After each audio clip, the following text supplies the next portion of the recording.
it can seem overwhelming, but you know what? I truly believe that this may be controversial, but I'm going to say it.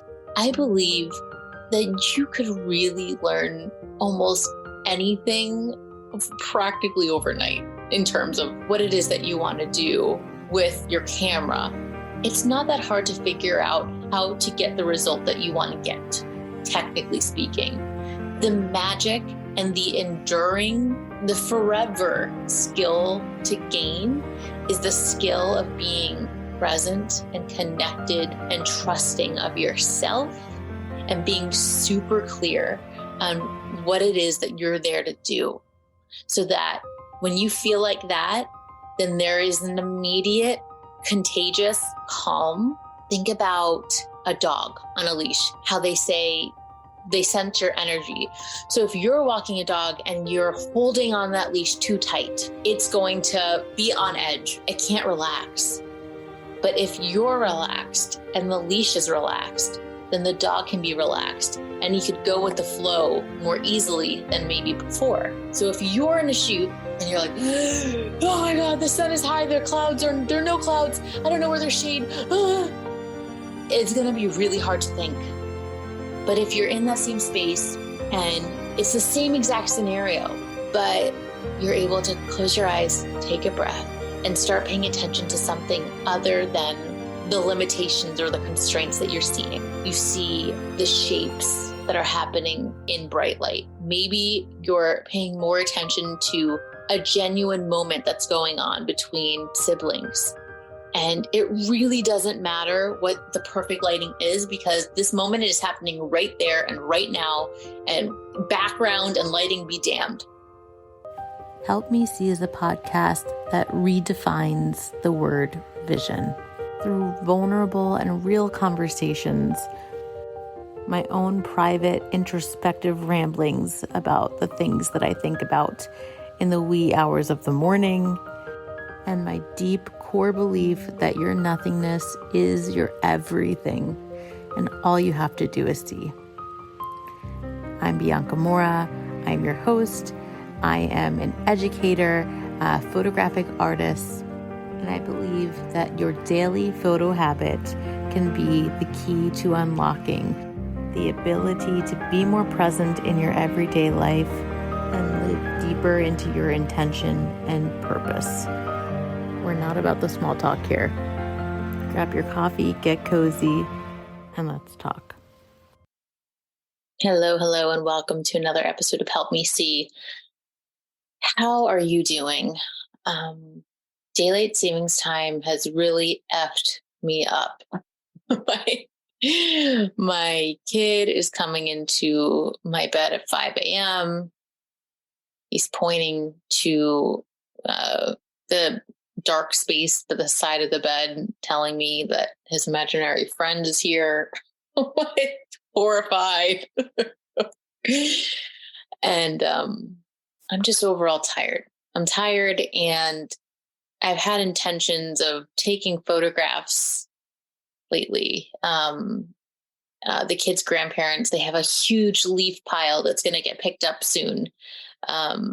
And they were like, better come over and let them play in the leaves and take pictures before the leaves are gone. And I want to so badly, but I just have nothing left just to give by the time I'm picking up my son from daycare, and it's getting dark so quickly.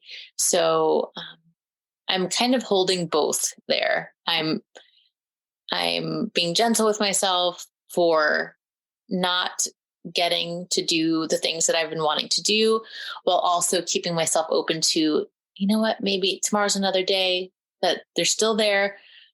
Let's try again tomorrow. And I think that we could all be a little bit easy on ourselves, no?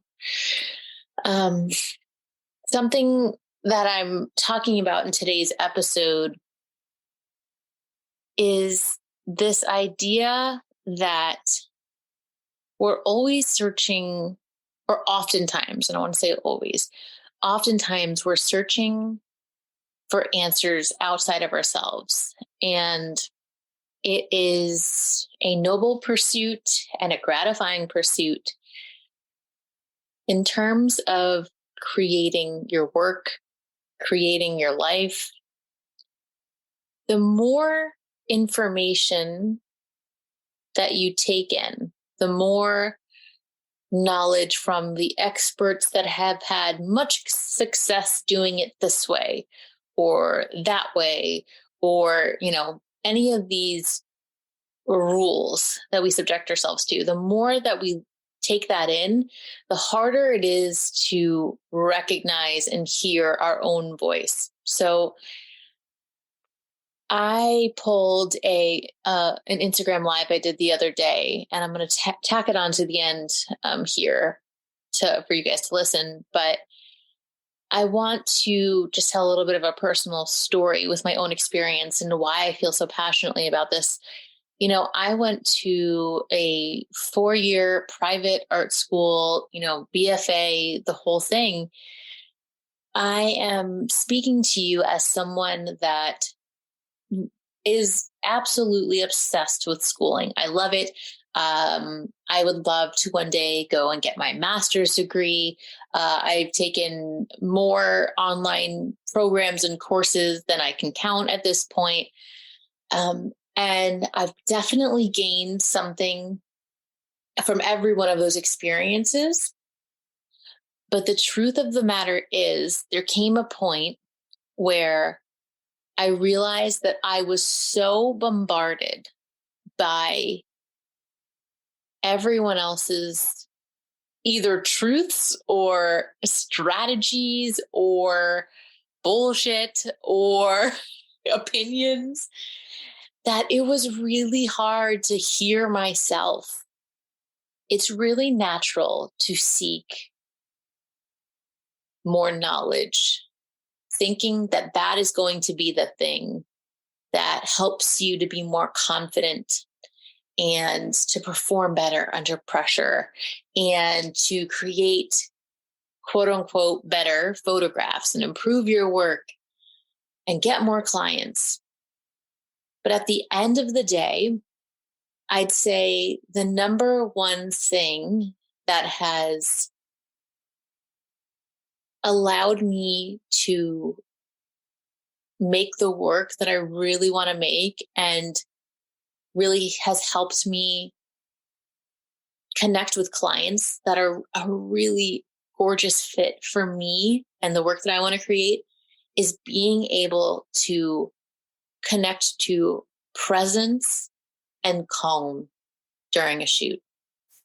It's being able to not be so concerned with how I'm performing, but more so be so committed and devoted to really seeing who is in front of me and what is there. And I really, truly believe that this is the most important, most intangible, most unrepeatable. It is the thing that it is your magic. It's your magic sauce. It's not only what helps your people find you, but it helps you find yourself over and over again and to create work that you're proud of and that feels fulfilling and life-giving. I'll say that I benefited early on from being able to taste this feeling of curiosity and experimentation with a lighter level of pressure, with lower stakes, by becoming a second shooter and being able to support a main photographer, oftentimes in weddings.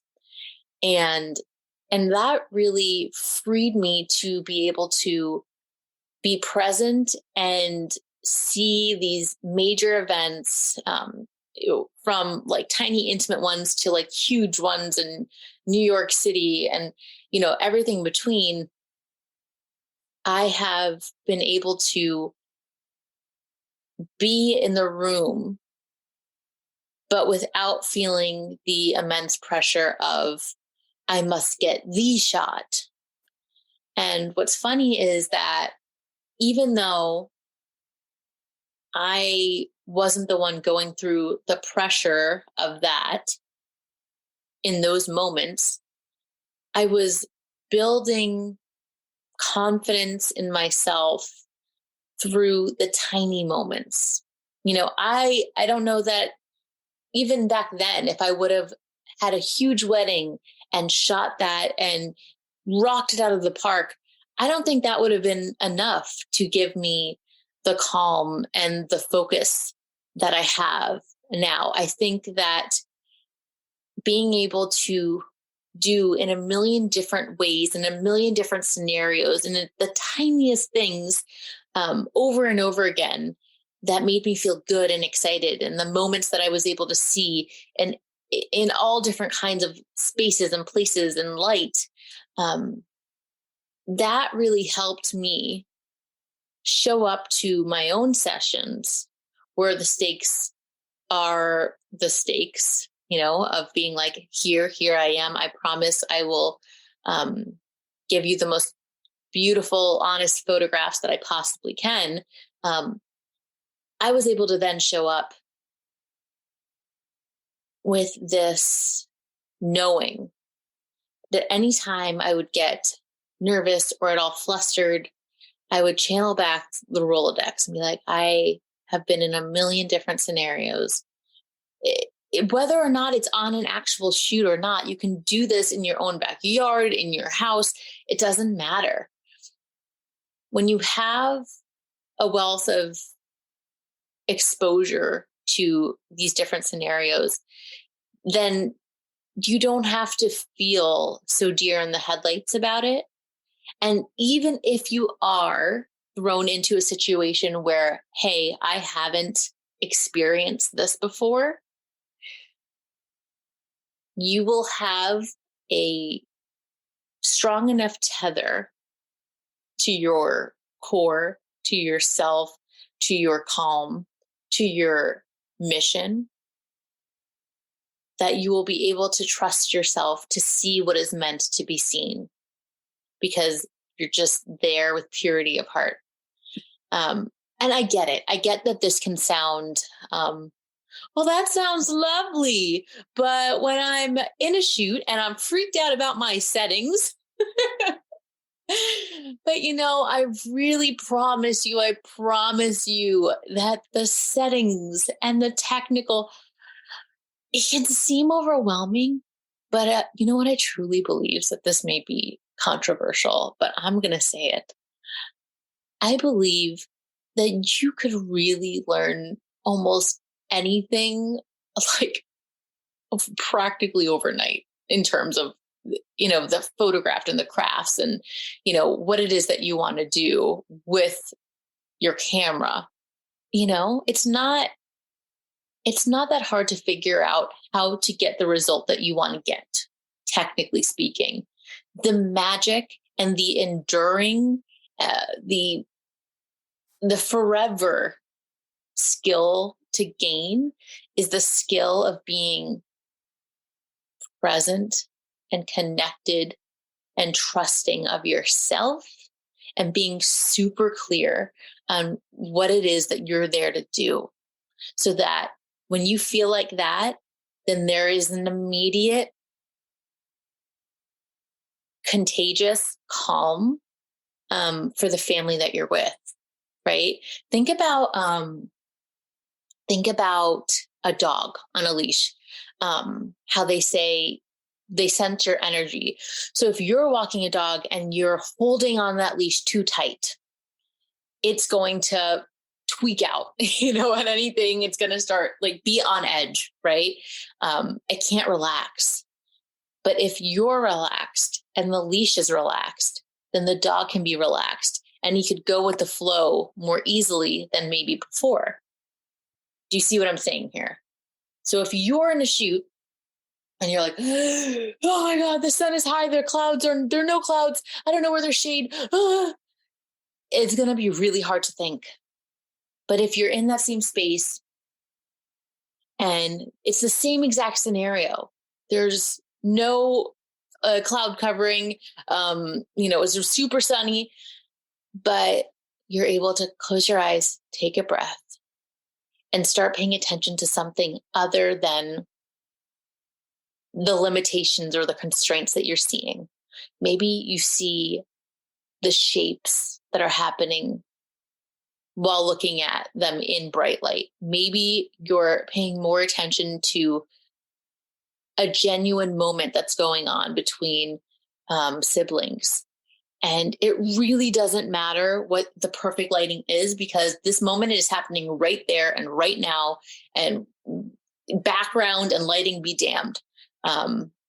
There's a whole other part of this that I talk about in the course, and that is about being able to trust yourself in post-production, in your editing.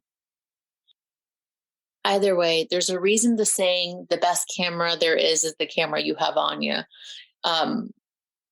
There's a reason why that's true. There's a reason why a few of the most favorite pictures of my life, of my dog that's gone now, of my son from when he was a baby, are crappy ones that came from a cell phone that I didn't even take, or, they were moving, or it was light, or it was dark and it was grainy. It's so much more important to capture something real. And it's so much easier to master the technical in a way that's good enough. You can always incrementally improve your technical skill, but being able to be there in your mindset, that is the most important part. So here is a quick spiel I give, talking about this at a little bit of a higher level. And I've been having a lot of fun creating this course. And if you're interested in signing up for the waitlist, check out the show notes and feel free to shoot me a DM. Okay. Enjoy. Hope this was helpful. Hello. Happy Monday. I'm beaming in right now because I've been working on my course, and I'm probably going live because I've had as much coffee as the size of my head. So if I start shaking, that's why. But I'm beaming in because I'm talking about something that I feel like there's a gap. I feel like there's a gap between searching outside for answers and looking inward, specifically when it comes to photographic artists. I think oftentimes we have this beautiful, pure desire and intention to do better for others and to see better and to create these intentional photographs for other people. But the reality is we cannot see outside of our own current lens. We cannot recognize something in someone else unless we, in some way, shape, or form, have the capacity, have the reflection inside of ourselves. So something that I've been working on looking at is this reality around when we want to grow in our work. Oftentimes we can look to new technical learnings, new gear, all of the presets, all of the courses. But really the biggest thing that you can do for yourself in an attempt to see more and to grow with your work is to invest in yourself, invest time and space for yourself.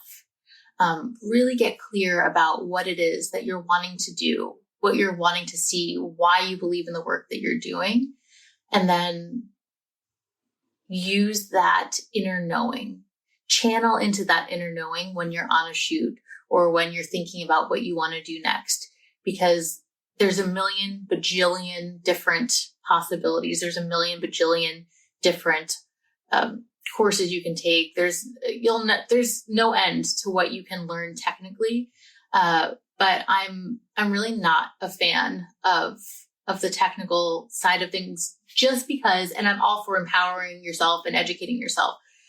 But I believe that searching for that first creates such a horse blinder effect on us.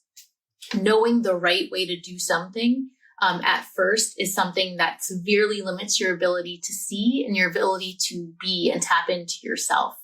And it takes a long time to work yourself out of that. And I say that as someone that went to art school and I'm a big fan of education. But there's this unlearning that's definitely the sweet spot between, being able to accomplish something that you want to accomplish in the technical way of, I can take a photograph, but doing something more than taking a photograph. We all can take photographs, and I think that's beautiful. But what is it that you're saying with your photograph? What is it that you actually want to do? Like, what is the point? What's the point? That's why the beginner's mindset is so sought after, because when you hit your head against the wall so many times, or when you've done something a million times, it feels stale, it feels contrived, it doesn't feel real or true. So if you can show up to your craft, if you can show up to your photo session, if you can show up to yourself with an openness to be curious and an openness to really be present for what is, there is an infinite amount of possibilities for what you can see and what you can create. Actually, what's so funny, something that just came to me, is if I go to a photo session and everything is too beautiful, like if it's a gorgeous area, if everything's clean and there's gorgeous light everywhere, that is the moment where I'm like, oh, okay, too many options.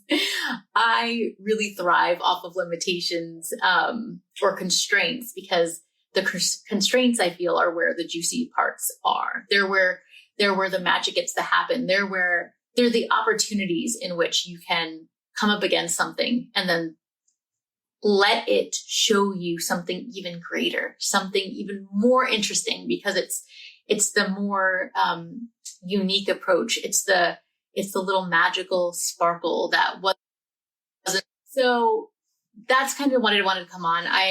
I'm just giving a little chat around what I've been working on right now for this course on seeing your bigger picture, because I really believe that in the pursuit of gifting to others, which is what this is, like being a photographic artist and taking photographs for other people, is truly a gift. And it's one of the most profound things I believe you can do for someone, is to see them and to help them to feel seen and to give them something that they'll be able to cherish forever. But in that noble pursuit, you have to come first. You have to come first. And it's not a selfish thing. It's not let me glaze over. Yeah. I know why you want to do it. I know what I like. I know what I want to see. No. Yeah. You have to hear this. You need to come first. And you need to spend some time really getting clear on what feels good to you and what you're curious about, and how you can find comfort in your ability to really be with someone and not feel the need to be the expert, because no one really needs that. You're in the light. Am I in the light, Katie?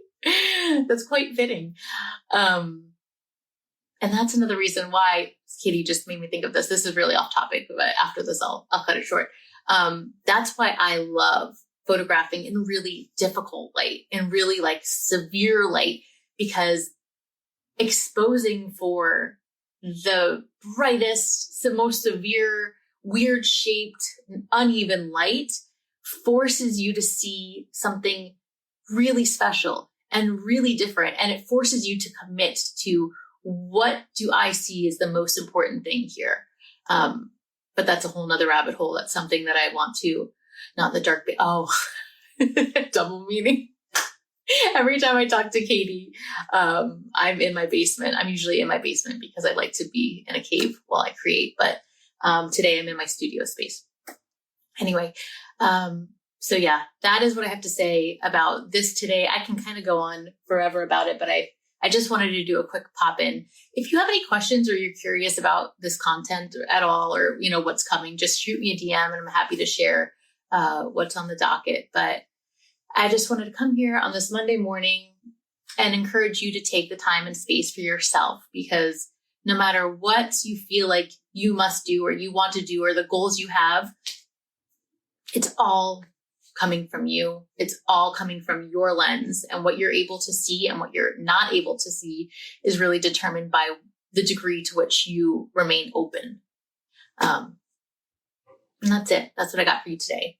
I hope you have a beautiful Monday, and I will check in later. If you enjoyed this episode and want to get in on actual conversations with me, join the Help Me See podcast private Facebook group.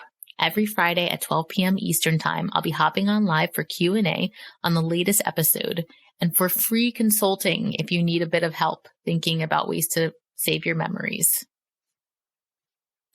Did you get something out of this episode?